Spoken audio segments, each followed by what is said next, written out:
Join your host, Maddie Roche, as she brings you into a community of fee-only financial advisors who are successfully building profitable businesses that serve the next generation of clients. Learn from innovative advisors whose unique stories will inspire you to dream big and take action on your goals. Are you ready to live your best life and help your clients live theirs? Then you're in the right place. Hello, and welcome to this episode of XYPN Radio. I'm Maddie Roche, your host. I'm honored to have XYPN members Kevin Mahoney and Dana Menard on the show today. Dana and Kevin are both longtime members of XYPN and have been running their separate fee-only firms for a number of years. Kevin and Dana are both on the show today because they've made themselves and their advice available on a pro bono basis for consumers around the country who have been impacted by the coronavirus global pandemic. Through XYPN's pro bono effort, over 75 XYPN members have opted to offer their services in a similar manner. Kevin and Dana talked to us today about their why they decided to make themselves available to the general public. Kevin addresses the structure of the conversations he's having, how he's found the time to have them, and the major topics he covers. Dana speaks about his work with his current client base, small business owners and medical professionals, and how right now clients are in the shock stage and predict that the need for advice from his clients and general consumers will only grow as the reality sets in. Together, we talk about the interpersonal responsibility of working with people in today's environment. Dana and Kevin mention how important it is to leave people the time to process, the time for people to think through what they're going through, and why that often means pivoting from the traditional comprehensive planning engagement. Although we're just at the beginning stages of the coronavirus and its ultimate toll, Kevin and Dana offer great advice about what you can be doing differently right now to make an impact, to serve your clients, the general public, and of course, to move our industry forward. If you're interested in what you can do today to help people impacted by coronavirus, this episode is for you. Avocado toast, selfies, a mountain of student loan debt. Gen Y is anything but traditional, and with over 75 million people, it's a population you don't want to ignore. Learn more about how to serve this unique population in our guide called Attract and Profitably Serve Millennial Clients in Your RIA. Discover 3 key ways to tap into the millennial market and 6 things that they want from their financial advisor. Visit xyplanningnetwork.com/millennials for your free copy. You can find any of the resources we mentioned during the episode at xyplanningnetwork.com/251. Also, be sure to go to xyplanningnetwork.com/VIP to join our private group just for XYPN radio listeners. It's the community of advisors we've all been looking for that's there to provide support when we need it the most. Best of all, it's free. I encourage you to check it out. Again, that's xyplanningnetwork.com/VIP. Without further ado, here's my interview with Kevin Mahoney and Dana Menard. Welcome, Kevin and Dana, to XYPN Radio. I'm so glad to have both of you on this Monday morning. How you doing, Kevin? Good. Thanks for having us, Maddie. You're welcome. Dana, how are you feeling today? Feeling pretty well considering, but thank you again for having me. Absolutely. Let's dive right in. Dana, I'd love for you to introduce yourself to our listeners. Tell us a little bit about the firm you've built. And Kevin, same question for you. Sure. So I'll kick it off swiftly. Name is Dana Menard. I started Twin Cities Wealth Strategies about 3 years ago now, based upon the name in the Minneapolis-St. Paul area. Pretty much your standard plain vanilla firm versus a lot of the XY firms that there are out there with specific niches and everything along those lines. Although most of my clients are typically advanced degree earners, business owners, and medical professionals. Awesome. Thank you for that intro, Dana. I appreciate it. Kevin, you want to give our listeners a little context for who you are and what your firm is about? Sure. I'm Kevin Mahoney. I'm the founder and CEO of Lumit, which is a virtual financial planning firm based in Washington, D.C. for millennial couples. So that means we focus on a lot of student loans, when the right time to buy a house is and how to save up for that, and just figuring out what to do with the savings that people may have and all the trade-offs that come with making those decisions. Yeah. Awesome. Thanks, Kevin. The reason we're all on today is because we're going to be talking about COVID-19. As our listeners, of course, know, kind of in a new world order here. A lot of us are finding ourselves quarantined to our houses for the first time ever. Some of us are transitioning our businesses to becoming virtual practices. But most importantly, we are in an industry that we are a giving industry, a people industry, and we're going to be working with clients and consumers in a way really that's probably unprecedented at this point. The reason I have Dana and Kevin on the line today is because both of these advisors have given up their time and resources and energy to be able to offer pro bono services to consumers during this epidemic that we're all facing as a shared community. Kevin, I'd love to ask you just to be real with the listeners at this point. We're sitting here Monday afternoon, April 6th. I know that this is going to be airing about a week and a half from now. Just give us a reality check. What's the current status of your clients? How are you feeling given what we're all dealing with?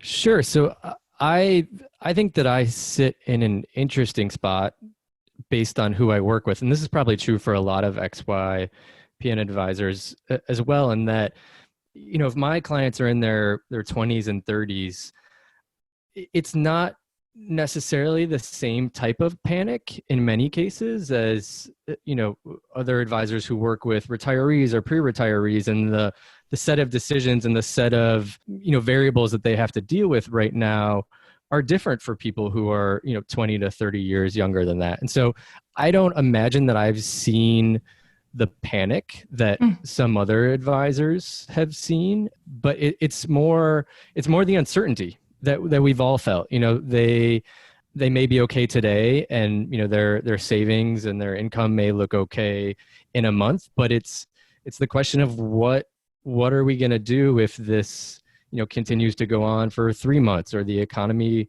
remains in a recession for 6 months or a year. Those are the questions that are in the back of people's heads that maybe aren't causing real immediate pain right now, but they want to make sure they prepare for that to the extent possible. Mm-hmm, mm-hmm. Dana, are you sensing an immediacy to your services with your clients? I haven't really seen a whole lot of immediacy. The only call that I've received was from the one client I have that is planning to retire next month. So obviously it's way more front and center in her mind, but I think it's really the fact that people are looking more for advice more than ever right now. And when they're seeking what to do next, sometimes the best advice is really to do nothing, not impulsively react, but instead take a step back and just reassess the situation, as this is something absolutely brand new to all of us, whether we're advisors or we are consumers having to deal with it. We're all in it together. So it's brand new for each and every one of us to feel it out. Yeah, that's a really good point, that this is really just unprecedented at this point. I know some of us at the beginning were trying to draw some analogies to 2008 and after September 11th, but ultimately we really just don't know what the future holds. The reason that Kevin and Dana are both on the podcast with us today is that they're both part of the pro bono initiative that Kevin Mahoney really has spearheaded. Kevin reached out to XYPN back in 2018 as the government was facing a shutdown and lots of furloughed employees were out there. And we made an initiative, a shared initiative, to offer pro bono services through XYPN members to consumers. We had about 45 advisors sign up for that program and be listed on our website as offering pro bono services to consumers. Just as we were kind of getting into the U.S. Pandemic of COVID, Kevin reached out to us asking again if we would be interested in supporting a pro bono initiative. And we jumped at the opportunity, and Kevin has helped XYPN as well as himself and other advisors get a lot of attention for this offering. And I think it's really more important now than ever before, given kind of the uncertainty about our future and uniqueness of the situation, that we are offering ourselves and our advice up to consumers. So Kevin, I'd love to ask you, what motivated you to start this initiative? What inside of you was your why? Sure. You mentioned the government shutdown, and the thought process behind that was very much driven by personal circumstances and the social networks that I have being based in DC. So we got to a point where after the shutdown had lasted for a few weeks, I started hearing from friends and friends of friends who were concerned about, their income if this if that shutdown kept moving forward. And so I reached a point where I was like, I'm just going to put my services out there and make them available to people in my networks and anyone else in DC who may be in a similar situation, just so that they can get, the basic help that they need to feel like they're secure for, some period of time. And in many cases, and I think this applies for now as well, it doesn't take much. Oftentimes people just have a couple of questions, or they just need 15 minutes with you to see that they have a backup plan, or see that they may have a few options. And that's enough for them to feel stable for the time being. When the coronavirus arrived in the US, I can't draw a direct line between the shutdown thought process and this, but I'm sure that it informed it in some way. And it was, in the end, it was a similar dynamic where I can appreciate the barriers that a lot of people feel to reaching out to a financial advisor. And for the people listening, we all know what some of those things are. It oftentimes is a long list. And so this is just my way of saying, forget about all that. Let's try to get the word out as much as we can. If you need help, spend some time, contacting us, and let's have a conversation. And it doesn't need to be anything more complex or involved than that. I love that. Dana, when you signed up to be a pro bono advisor or offer your services in a pro bono capacity, what was your why? Why did you think now was the right time to offer that? Yeah, again, my main why was just the fact that I found that most people needed the advice more than anything, because there just wasn't a whole lot of instruction coming from the government, the states, any of the banks and institutions. Everybody just kind of was thrown under the bus quickly and swiftly. And because of that, I think the fact that most of us in XY, the reason why we started our firms was to do the advice first model. As fiduciaries, we're always looking at ways to improve our client situation first and foremost. And in a time like this, when advice is needed most, I think the advice first model is really, really helpful. And I think it is a way to also promote how the fee for service or the fee only advisors and the business model can really thrive in this time. Great. Kevin, we talked so much at XYPN kind of pre-COVID about what our service model is and how much we're going to charge for it and what the relationship is going to look like. And I was really amazed when over 80 of our advisors signed up for this and just raised their hands and said, heck yeah, we're going to be able to offer or we want to offer services that are not paid to people that may not fit our niche in a relationship manner that is not necessarily outlined in our heads as being the ideal relationship. I'm wondering how did you get through those barriers to be so willing to just say, let me raise my hand and make my Calendly available? Yeah, I think it relates to something Dana was saying, in that oftentimes the first two types of help in which I provide the most value don't even relate to service structure or what finance topics you specialize in. Number one, it's just listening. We live in a culture where people don't commonly talk about money.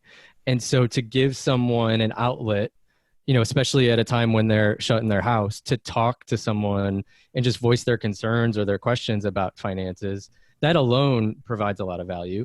And then two, it's the rapidly changing government policies and deadlines and rules that as advisors, it's hard to keep up with. So imagine what, a family with two kids at home who are no longer in school are able to do in terms of keeping up with the latest news and information on that front. So the second part of value that we can offer is just giving them a quick rundown of here's what's happened in the past week. The tax deadline has been pushed back. Here's how long you can delay paying your student loans. Things like that. A lot of times people haven't seen or, haven't reviewed anything beyond the headlines. And those have nothing to do with the specific service model or even how we structure a pro bono engagement. Wow. So Kevin, talk to us a little bit about what structure you do have in place. What have you organized as kind of the leader of this initiative to offer to the public? It's intentionally very open-ended. And after the government shutdown, when all the XY advisors who offered pro bono services came together and said, how can we put something in place going forward that will allow us to mobilize quickly and help people as soon as something comes up? we all kind of saw that there was no one structure that we all felt would work and would, help everyone with their needs. And so I think letting someone reach out, when they get on the phone or on video and just saying, what's on your mind, what's causing you stress, and letting them run with it. And then from there, trying to address the questions or the pain points that they have, perhaps you can call that a structure, but it's intentionally open-ended to make sure people get exactly what they need where they're at that point in time. I love that. Dana, have you worked with anyone through the pro bono services? As of right now, no. I've structured it in the same exact way that Kevin has, where it's really more of an open-ended 30-minute free consultation where they can really break down what they're feeling, what fears they have currently, and to really allow myself to either give them some basic high-level steps 1, 2, and 3 to at least get the ball moving, or to help point them in the right direction if there's certain things that they need more assistance with. So I really found it that most people are still more in the shock stage where they're feeling these things, but they're still not quite sure what questions they ultimately have in regards to the new reality that they're living in. Especially coming from a money standpoint, they're still waiting to see if they can qualify for anything from being furloughed to being laid off to unemployment benefits to their health insurance. All of that is still just kind of circling above them, and they're not sure even where to begin. So I'm sure right now it still feels like it's in its infancy. So I'm sure in the next few weeks or even months, you'll probably see a larger uptick in people finally taking that next step. Totally. I agree with that. I feel, not only do I feel like I'm still in a shock stage, but as a consumer who may not have ever considered financial planning, this is an even bigger step to think that I need financial planning or support during the shock stage. And so we kind of have an uphill battle in that regard of we're trying to educate our consumer base that financial planning is important, but it's especially important in times that are as tumultuous as this. Now, Kevin, I know that you have worked with some folks. Tell us how many people have reached out, and what have those conversations been like? I've had about 15 people reach out at this point. They just schedule meetings during the afternoon through Calendly. So I get an alert in my email when someone has reached out and wants to talk. I would say the general theme is a fear of losing income in the months ahead, usually in the context of someone who maybe runs their own business or just generates income from multiple sources, and a contract or some planned work for the spring or summer that seemed, pretty much set no longer feels quite as likely. And they had planned on relying on that income for their family and for their living situation later this year. And so it's game planning for various scenarios in which, maybe that income does materialize, but it comes a little bit later in the year than they expected. And they just have to, hold on until then. Or it's more of, long-term planning where maybe this income isn't coming at all. How long do I have, before I burn through my savings? And then what are my options beyond that? And we just try to go through a priority list of choices saying, all right, this is your best bet to start. At the very end of that list, here's something that you probably don't want to do, but it is available to you if the situation comes to that. Wow. And then do you write them a follow-up email kind of recapping everything? In some cases, it really depends on how the conversation goes. When the conversations and the questions are more straightforward, sometimes people feel that they have everything they need when they sign off the video chat. But I always offer people the opportunity to reach back out and follow up if the things we discussed have, some ongoing elements that they either need to look into or that might change as the situation continues to change. Yeah, wonderful. Dana, you touched on something I thought was really interesting, that it's going to happen over the next couple months. Talk to me about that in context of what you're witnessing with your clients. You say that only one person has reached out because they're about to retire. I would understand why they're a little concerned, but why do you think being in this position right now where the uncertainty is so heavy that people haven't started reaching out to you just generally from your client base? What do you think is preventing them from doing that? Right. Well, as a parent and an advisor to many school-aged parents, I know for a fact that I have at home 3 little girls who are currently in the midst of learning how to do the distance learning, as well as their school trying to figure out how to do distance learning, as well as all of their teachers trying out how to do distance learning, as well as both parents at home or just one parent at home trying to work while also assisting in that.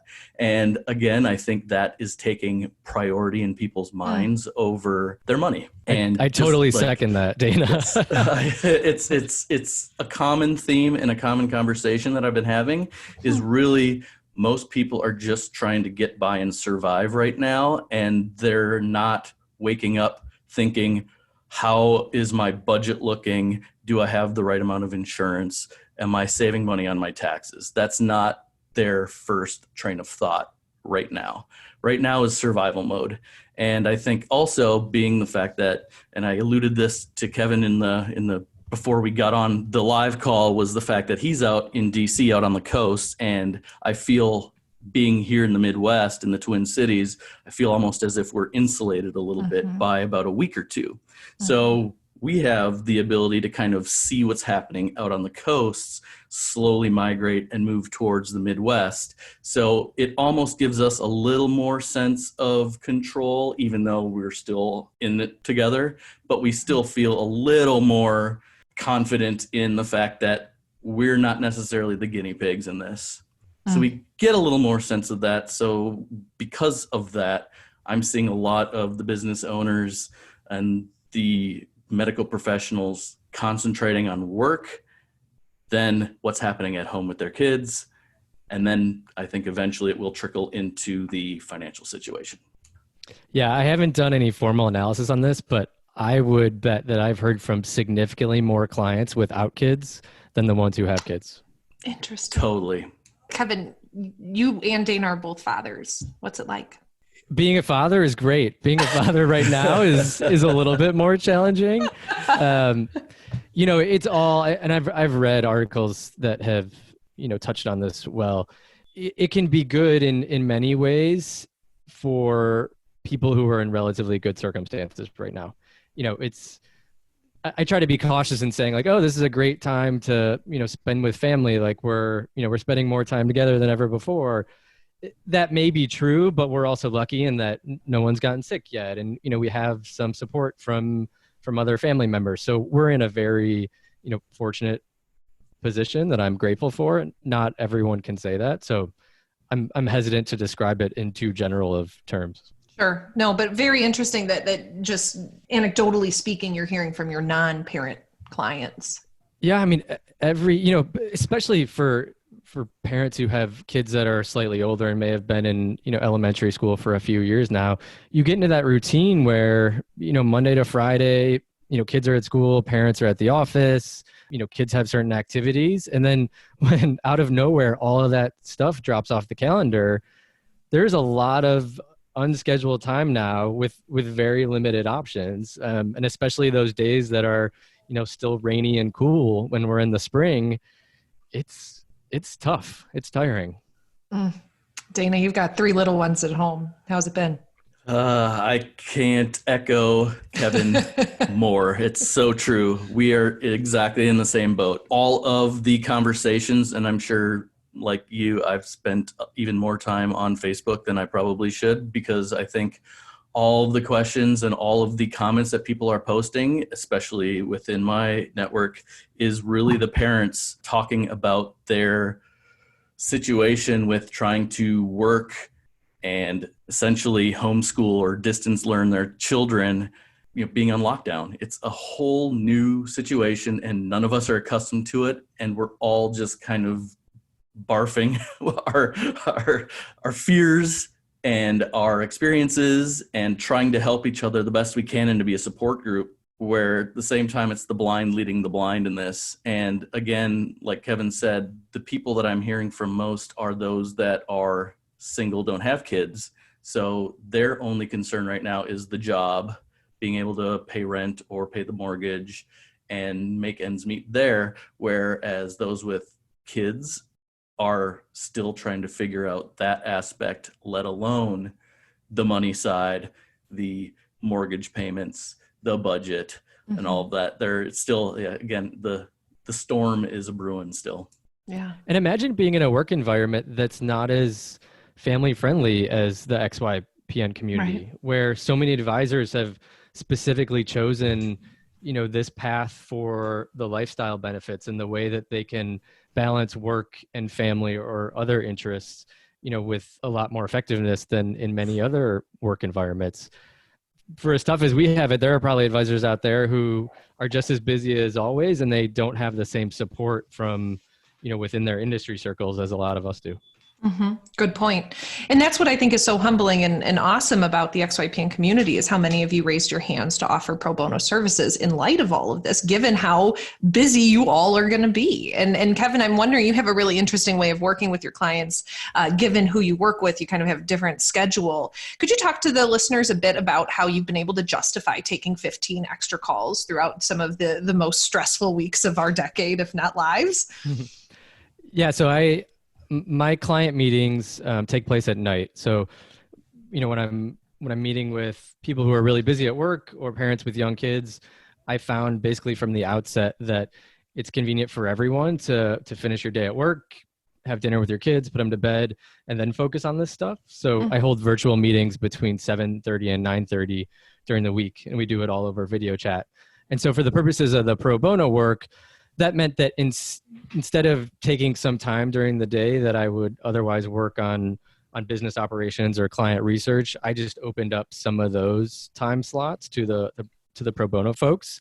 On the subject of having kids at home, I found that nap time is the prime afternoon work time for me. So, when they go to sleep around 1:00, I have until about 4, the clock ticking, where the house is pretty quiet. So oftentimes those meetings will be, 2 or 3 when I know that I can focus on those conversations. And Dana, how have you been able to pivot with the idea that you may be taking some extra calls that aren't paying clients? Pretty much the same as Kevin. It's just getting the time built into the calendar. I am lucky enough to have an office away from my home so that I can escape the craziness at home in order to take the calls and to get some work done outside of the home where it is current chaos.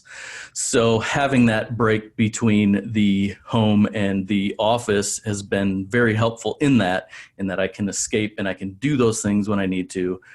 Being that we're also deemed essential workers in this time because we work in the capital markets, it does allow that flexibility.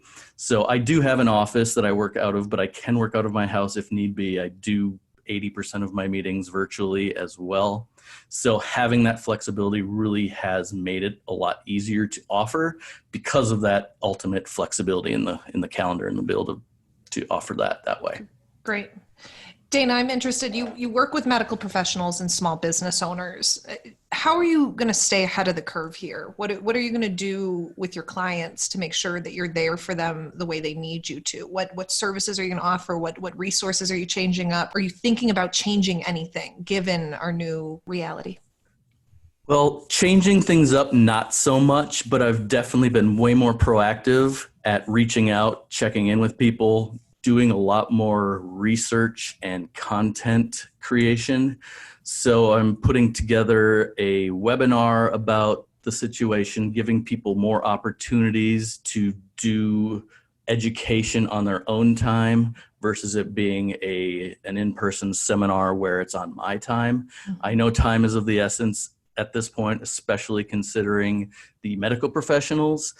I'm seeing many working 60 to 80-hour work weeks. They have staffing shortages at the clinics and the hospitals. They've got lack of all proper testing equipment, ventilators, ICU rooms, all of that. And they're starting to struggle mentally with depression, anxiety, helplessness. I think there's going to be a decent amount of PTSD after this. So I'm trying to really come at it more from a psychological aspect where it's more finding out what I can do for them first before, hey, what's your budget look like? What's this situation? Can we save you on some taxes? It's going to be more of that what are the biggest fears that you have right now, and guiding them there before having necessarily that money conversation. Yeah, I love that. Kevin, are you pivoting in a similar way? I would say the biggest change with my current clients is similar to what Dana said, being more aware of current events, as up to the minute as I can be, to the extent that, I'm making sure I provide relevant, timely advice to people.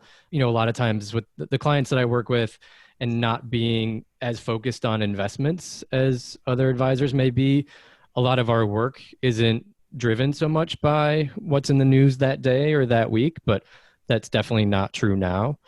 And then, the biggest thing I've focused on is, in terms of a change, is what about those people who had prepared to reach out to an advisor, or, we came into the new year and they said, all right, this year we're going to get some professional financial help and get things on track.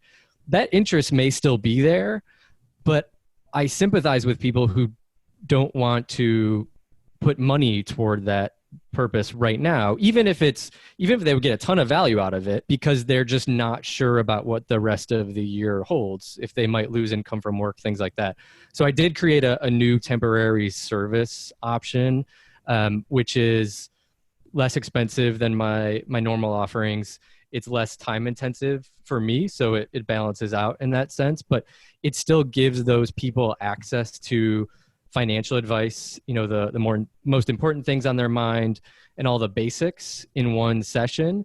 And then if they want to come back later in the year or next year for more in-depth conversations and analyses, they can do that. But my hope is that would give some people the assistance they need now, and not feel like they have to wait until the economy rebounds to actually do that. Yeah. Dana, how has your advice changed, whether it be with investments or budget? I know that you said you're starting kind of with what the goals are, what the fears are first, but tactically, is anything with advice changing right now in terms of how you're approaching financial plans and long-term planning? Nothing in that sense is changing. I've been having more open-ended conversations where I will consider more of the hourly work, where in the past I mainly just do comprehensive plans with the subscription model and a little bit of AUM.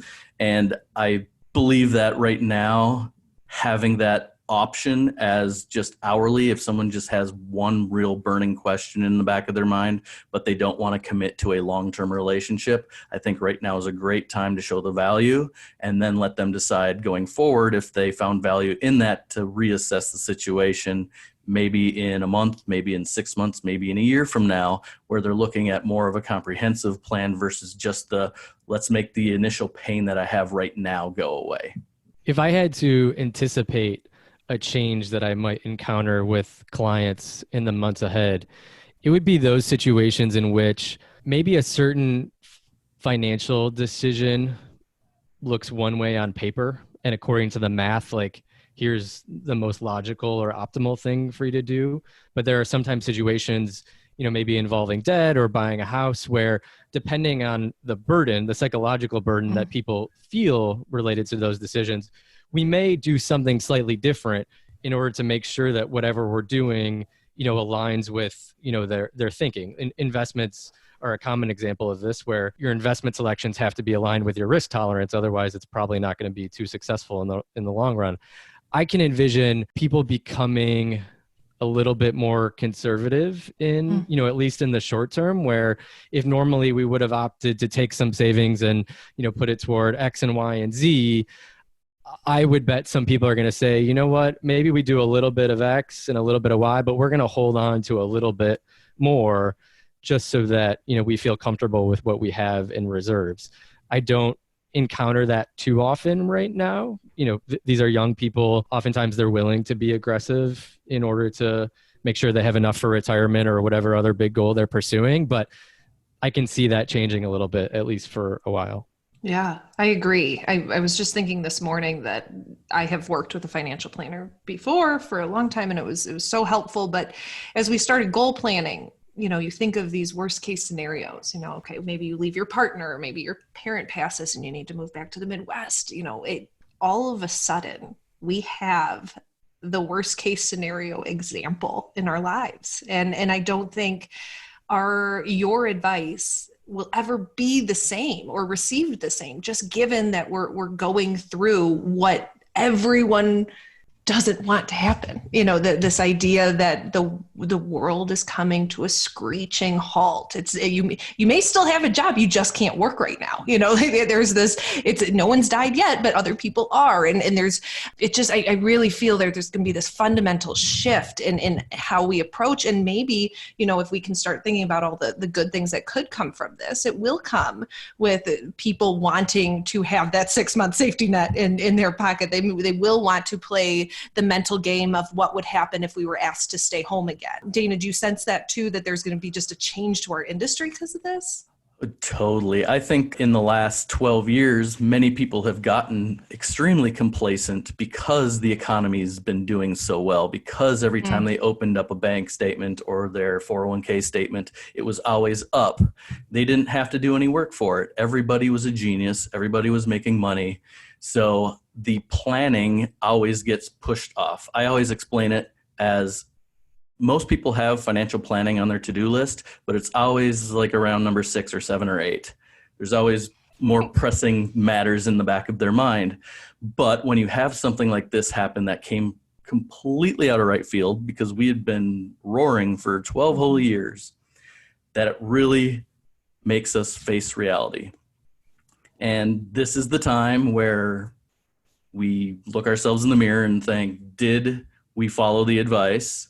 Did we have that emergency fund set up before investing? Or did we get caught up in the typical groupthink of everybody's investing, everybody's making money, every penny I make has to be invested? And especially in the world that we live in now, where Twitter, Facebook, people are talking constantly about Tesla, about Facebook, about Amazon, about this stock, that stock, and everybody wants to invest.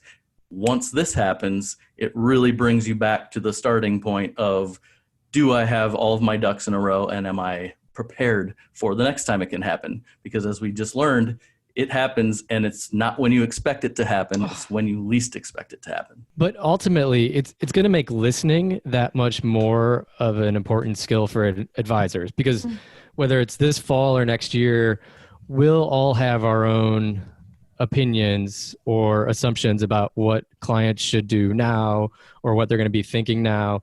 But everyone's thought processes are still going to be, from the client perspective, are still going to be all over the place. And so that's where we're just going to have to sit there and shut up and let them try to express, their thoughts and their fears and their questions, and then act rather than trying to impose it from the start. Mm-hmm. Well, I think I can't help but think about how lucky all of your current clients are to have you guys as kind of their fearless leader here, that they have invested proactively into having an expert on their side to help them through what may be a worst case scenario at some point. And now we're kind of facing this global worst case scenario, and all of them must feel so good knowing that they have been proactive about this. Do you feel, Kevin and Dana, that you've done your clients a service and a good service at that? I don't want to comment too much on how I feel like I'm doing, but I do think it's important. I do think it's important to acknowledge that clients, at least for me, Dan, I won't claim to speak for you. Clients often reach out to me, based on where they're seeing my name, whether they're getting it from a friend who runs in similar circles, or if I was mentioned in some publication. But that's a small segment of the population. Like, there's a reason that my clients right now have not totally lost their jobs and are not fearing how they're going to pay their rent next month. We're not talking about, this is not representative of all of the financial situations that are out there, which I think is a good tie into the pro bono element of this, in that the clients who reach out to me and the work I do with them is one thing. That's not the only way for me to provide help. And those aren't the only type of people who need help, which is why I think these pro bono efforts are important, because it's potentially a way to reach people who are in different circumstances and, don't don't know where to look for an advisor or aren't seeing us, mentioned in CNBC or whatever it might be. And we're not using our knowledge and skills to their full extent if we're just limiting it to what we're doing for, our specific client group. Yeah. Sorry, Well, Maddie, that didn't directly answer your question, but I wanted you to brag about yourself for a little bit, but that's okay. I'll brag for you. No, I point well taken, Kevin, that the type of advice that a lot of XYPN advisors are giving is for folks, sometimes dual incomes, higher earners, people that have wanted to kind of own their financial picture. I think you're totally right that this pro bono effort is exactly our opportunity to extend this industry, this little subset of our industry, to the greater populations, folks that may not have ever thought that they were worthy of getting real financial planning. Dana, comments on anything Kevin said? I couldn't agree more with what Kevin was saying. I think, most of the people that we're dealing with right now, again, are kind of in a holding pattern and are busy adapting to the new normal. And I would like to think that the planning that I've done for my clients up until now has helped set them up to be able to handle the current situation with lower or even no income for a few months. And the fact that my phone has not been ringing, and the fact that every time I reach out, everyone is saying kind of the same things, where we're good right now. Thanks for checking in. If something comes up, we'll reach out. So that gives me a little peace of mind knowing that the upfront initial planning is going to be helpful for the short term. Long term is always a question mark, right? There's so many variables that go into it. But that's what I like to start with all of my clients with first, is making sure that if something does happen in the next 3 to 6 months, there's not going to be a worry. We're not pulling out credit cards to fund everything. And knowing that I'm not getting the calls, and the fact that most of those that are getting the assistance have also taken the advice is also helpful. It's mainly just seeing going forward how ultimately it's going to pan out. Granted, it's easy to look at it from, with your blinders on at your own client base, but the reason that I got into the pro bono aspect was, again, a lot of what Kevin mentioned, was that there are so many people that don't typically have access to a financial planner. Most firms out there still make you come in with $1 million minimum before you even talk to somebody, or they'll even give you the time of day without selling you a product first.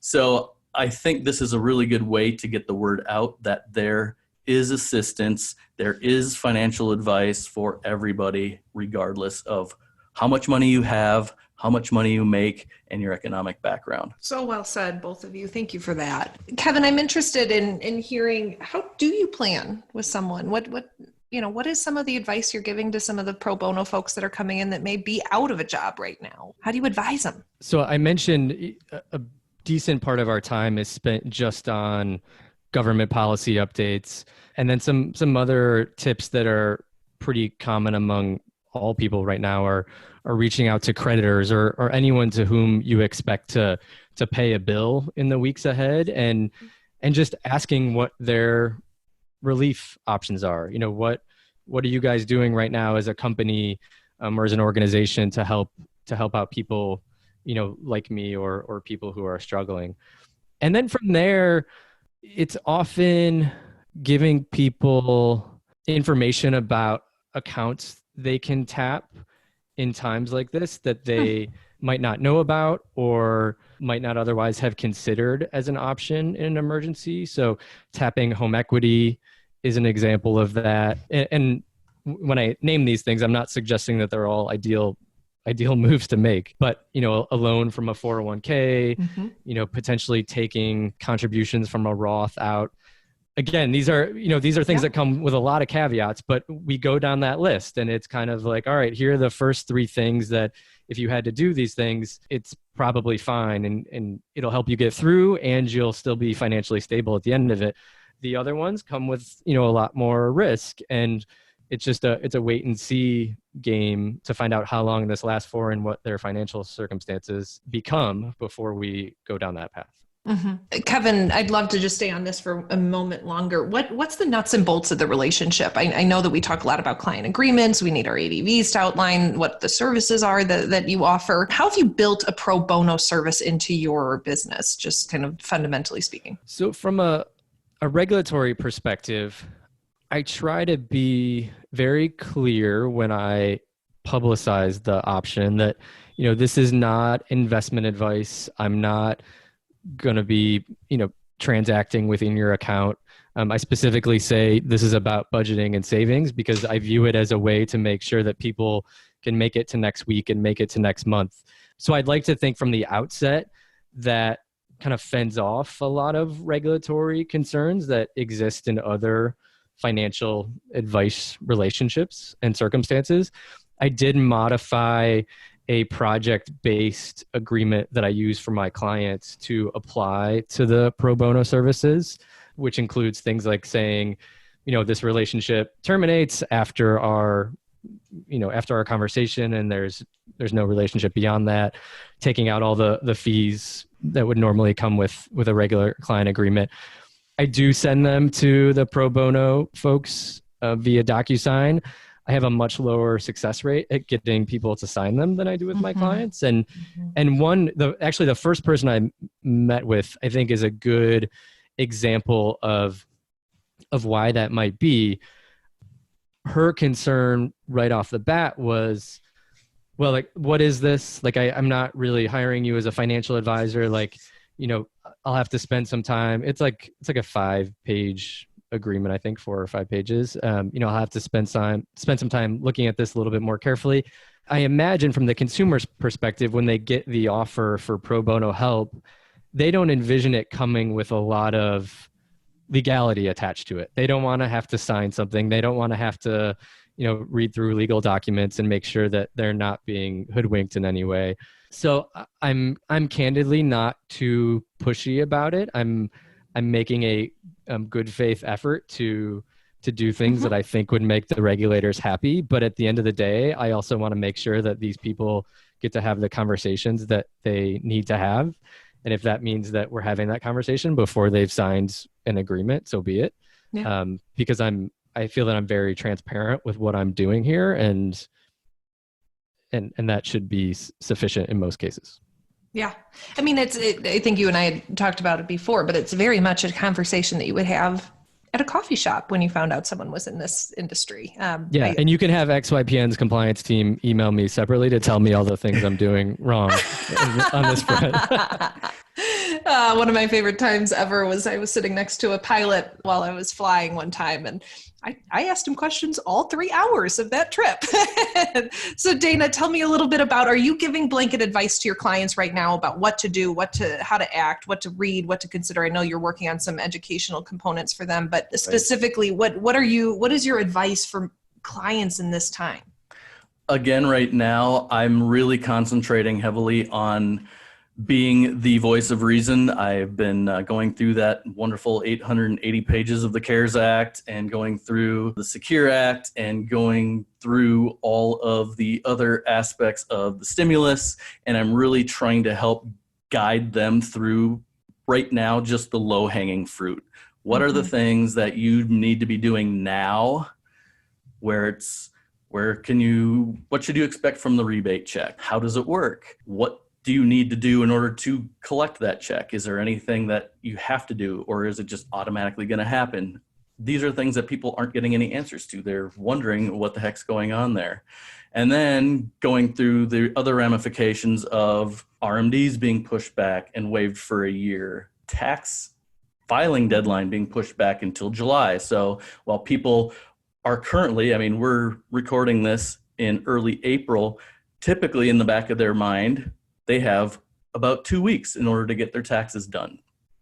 They don't need to worry about that anymore. So I try to just take as much off of their plate as I possibly can, and then start guiding them. So really giving them a little more peace of mind so that they can start thinking clearly versus just constantly repeating, what should I do? What should I do now? What should I do now? What should I do now? Giving them a couple concrete easy to follow steps that can help them feel like they're at least making a little bit of headway before jumping again into that financial planning conversation. So that's where the pro bono aspect that I'm utilizing is I'm not making them sign anything. I'm really having it as a free 30-minute consultation where I'm giving them the easy step-by-step. Here's what you should be doing now. Here's what to expect in the next few months while everything is getting sorted out, from whether it's from the IRS or from the White House or from the local governments or from their employer or from the banks. If they're small business owners, what they can expect in regards to the 2 loan options right now through the SBA.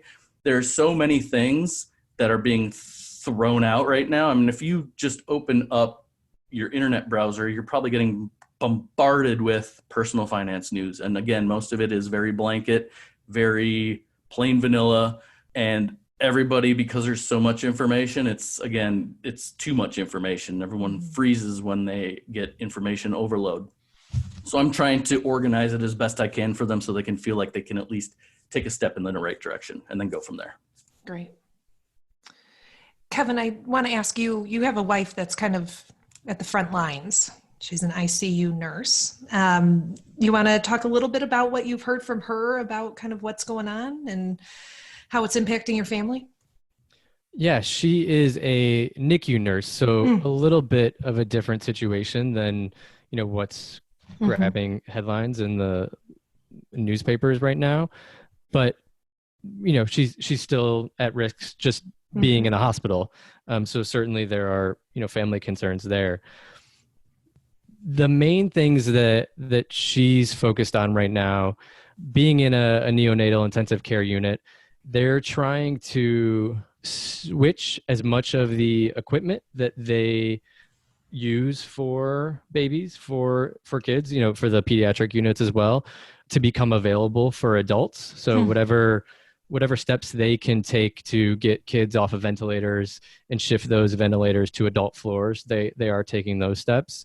And then similarly, any community hospitals or smaller hospitals that have small NICU components or a small children's wing as part of it, they're moving those kids to the larger children's hospitals so that the community hospitals have as much space for adults as they can possibly accommodate. And then beyond her regular shifts, it's kind of just a scary wait and see approach to see who among the team gets sick and, filling in for people who can't work because they've gotten sick and trying to, cover gaps in service because they don't have the full manpower that they normally have. Dana, have you heard anything from your clients that are working in the hospitals or otherwise? Yes, certainly echoes a lot of what Kevin was saying. There's so much burnout right now from nurses, from doctors, from PAs. Everybody right now is getting stretched in a million different directions, and they're being asked to do many things that they typically aren't doing during a normal workday, on top of working 12-hour shifts back to back to back to back because they're short-staffed everywhere, to trying to get enough masks, get enough shields, get enough equipment so where they can do a good job. And then on top of that, having to know, especially the ones that I work with have kids at home. So they're coming home, disrobing in the garage, essentially. Yeah, my wife does that too. Exactly. And it's a whole new world. It's almost as if they're, having to go through a whole quarantine themselves, making sure to not bring work home with them, metaphorically speaking. But it's really, I think, the beginning stages of this, where we're going to start seeing a lot more issues from a mental illness standpoint, where there's going to be a lot of anxiety, there's going to be a lot of depression. So many doctors are getting pulled in so many different directions. It's not great to see right now. Dana, I'll stay with you for just a moment. What do you think kind of the future of your firm will look like, given kind of what we're going through right now? What's on your chest and conscience, and what keeps you up at night? Right. Well, the future of the firm, I'm hoping, is rosy and peachy, and it keeps growing at the clip that it's growing at. I'm at that point like a lot of firms in XYR is where we're getting to the point of almost hitting our own initial capacities. So obviously the growing of the firm, bringing on advisors, bringing on pairs, something along those lines is definitely in the future. It's hard to watch those that are new, that are just starting their own firms after being in, a 12-year market roar where everything is always easy. There's not been a hiccup in the markets to all of a sudden everything coming to a grinding, screeching halt.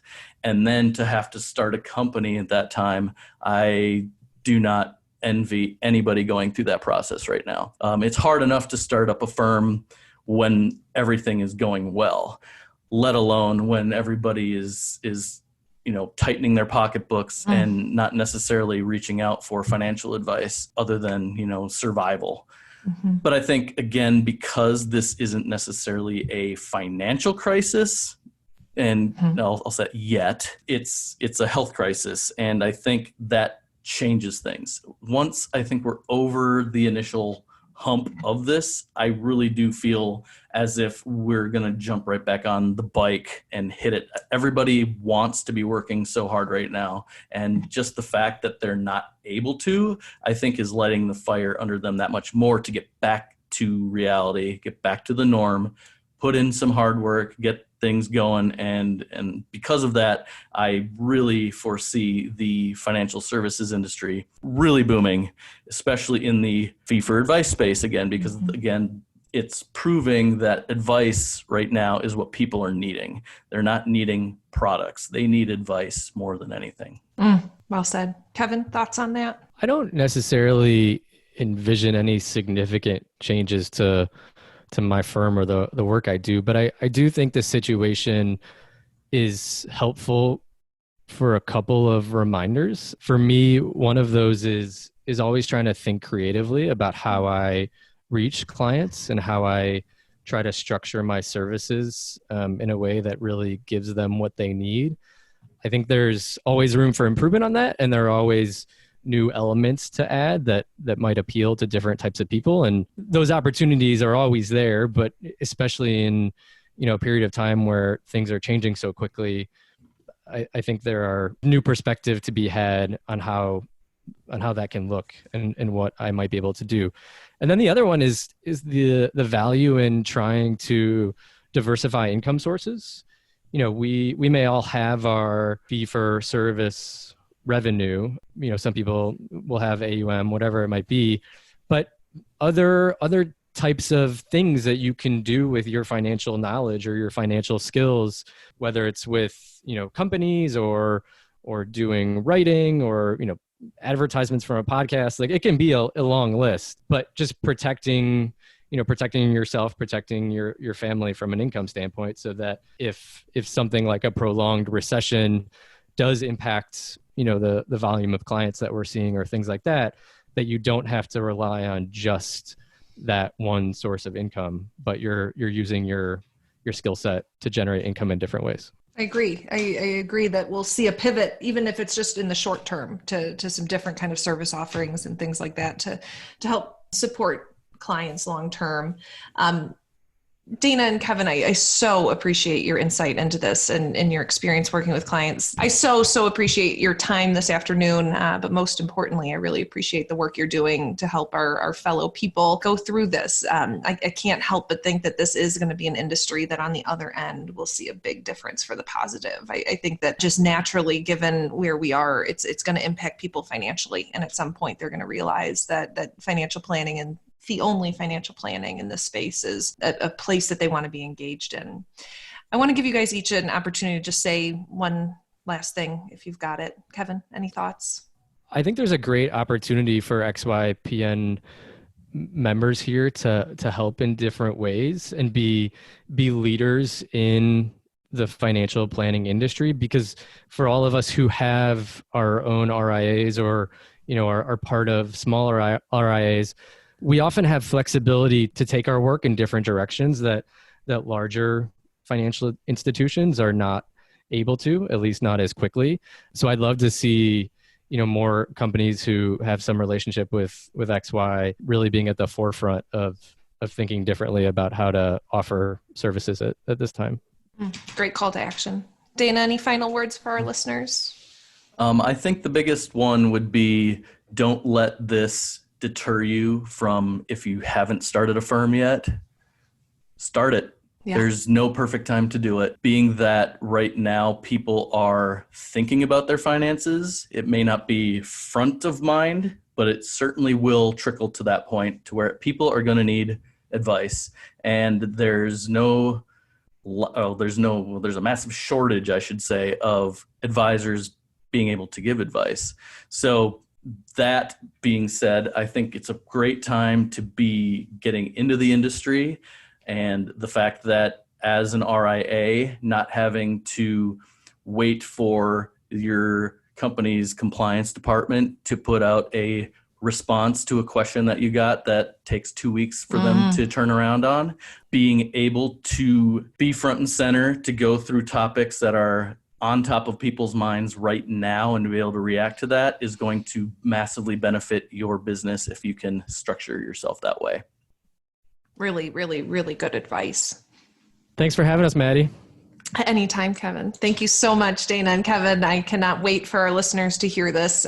This will be the first of a few different episodes we'll have about XYPN members' responses to coronavirus. Thank you both. Have a safe, wonderful rest of your afternoon. Thank you. It was a pleasure. Take care, Kevin. Avocado toast, selfies, a mountain of student loan debt. Gen Y is anything but traditional, and with over 75 million people, it's a population you don't want to ignore. Learn more about how to serve this unique population in our guide called Attract and Profitably Serve Millennial Clients in Your RIA. Discover 3 key ways to tap into the millennial market and 6 things that they want from their financial advisor. Visit xyplanningnetwork.com/millennials for your free copy. Be sure to join our VIP community at xyplanningnetwork.com/VIP to hang out with other XYPN radio listeners, ask questions for future mailbag episodes with Alan and Kitsis, and finally, to find a community of like-minded financial advisors. Thank you so much for joining me today. We'll see you next week. You are not alone and you are not crazy. It's scary starting, building, and growing your own financial planning firm, and that's why we put together a free private community just for you. The Cutting Edge Financial Planner. Go to xyplanningnetwork.com/VIP or text XYPN Radio to 33344 and join a network of thousands ready to change the lives of Gen X and Gen Y clients.